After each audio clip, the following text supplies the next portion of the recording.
It could be putting your children at risk. The use of alcohol and drugs among some daycare staff. Now, childcare business owners have had enough, with one taking matters into her own hands. When Melanie James welcomes children into her preschool, she takes on more responsibility than most childcare directors. Oh, hey, Ben. 85% of her kids have special needs. Get Mum to sign you in. Melanie and her husband took over Cranebrook Community Preschool in Western Sydney a year ago, with the aim of developing early intervention strategies to better prepare all children for primary school. We have 2 occupational therapists, a psychologist, a behavioural therapist. We pay for children to see a consult paediatrician when required. This is all just, extras that we throw in because it's something we believe in. But Melanie says her first year in the business has left her in disbelief after 4 of her childcare workers left the centre due to substance abuse. We're talking MDMA, cocaine, and in terms of, alcohol, I'm talking about staff members getting pulled over on the side of the road 4 times over the limit. Melanie says poor performance first made her suspicious and says she wasted no time taking action. One of these girls that made admissions to taking these really nasty, dangerous drugs had looked after my children. And this person has a working with children's check. This person is working with babies, and it's simply not acceptable. The Department of Early Childhood Directorate investigated. Melanie says fortunately no evidence was found to suggest the staff members consumed drugs or alcohol on the job. I will not have people under the effects of drugs. I do not accept that if you take drugs on the weekend, that they are out of your system on Monday morning.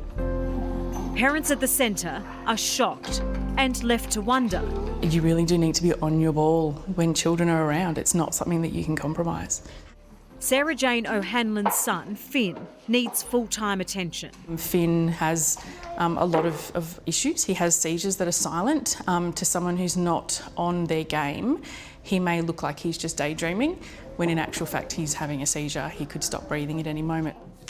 Laura Stanfield's son has severe allergies. With his allergies, we can go from a happy, normal 2-year-old to having a child that's unconscious. So the thought of someone not being on their game must terrify you. It is. It is very terrifying. Renee Sigsworth's son, Phoenix, has learning disabilities. You sit back and look at it thinking maybe they were high still when they come to work. And it's sad. They have the authority to contact facts if we're off our face dropping our kids off. So why can't it be the same for a worker? At least one of the staff members is now working at another childcare centre. What message are we sending to people that, okay, so you've been terminated from one place of work, you've taken no accountability or responsibility for what you've done, but now it's okay for you to go and room lead a room of babies, 6-week-old babies, when you've got people that are centre hopping, that are using drugs on the weekend. It's a recipe for disaster. Given her experience, Melanie has now hired an external company to randomly drug test her staff.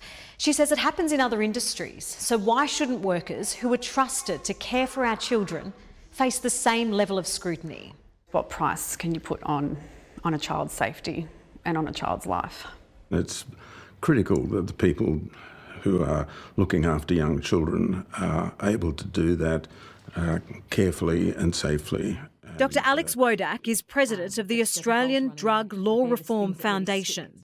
If people are intoxicated with legal or illegal drugs while they're looking after children, that's unacceptable.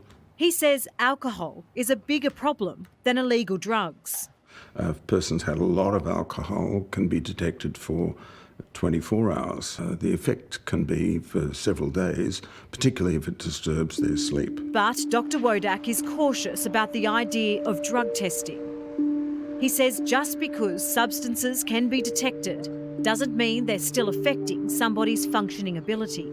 The fact of the matter is that there are hundreds of millions of people around the planet who take illicit drugs.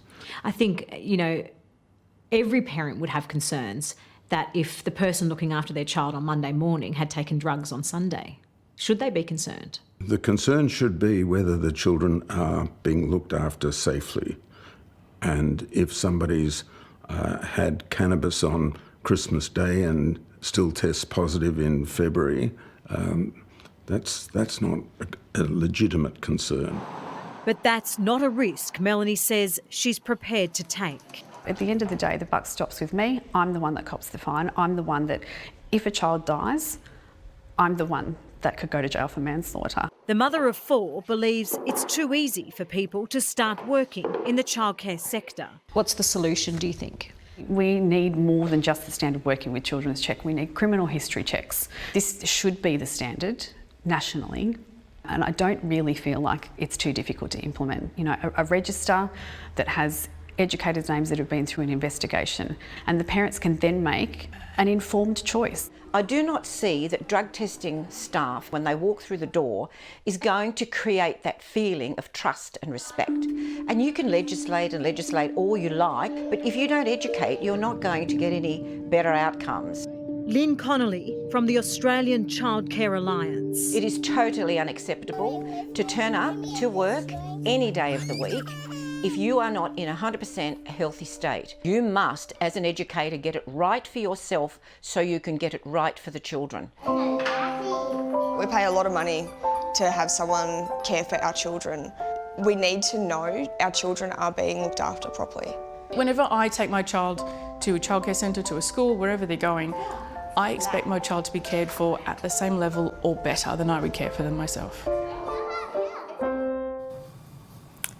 Well, we're running a poll asking if you think childcare workers should be subjected to drug tests. So far, 83% of you say yes, they should, while 17% say no, they shouldn't.